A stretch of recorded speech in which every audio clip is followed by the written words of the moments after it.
Takže zdravím vás, priatelia včelári. Máme 1. apríla.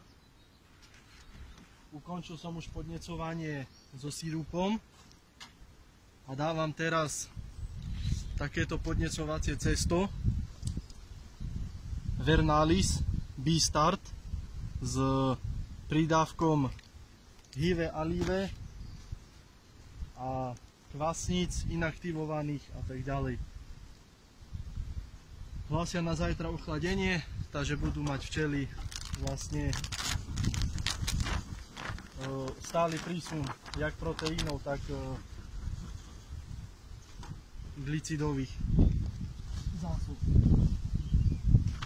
Dosť nám fúka dneska, preto ani včely tak nelietajú, pritom teplota je vyše 20 stupňov, stále tu máme to južné prúdenie zo Sahary.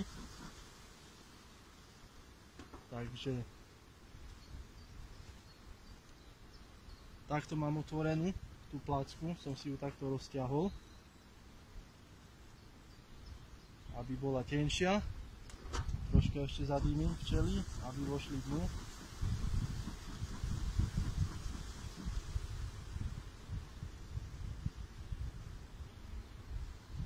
Tak. Trocha popritláčam, že by mi tu sadlo to veko. A je tu. Takto postupne si prejdem všetky rodiny.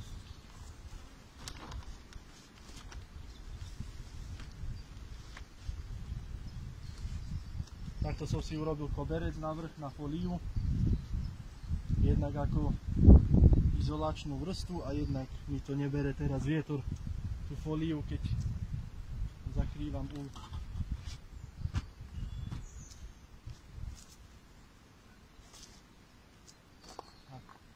A idem na ďalší.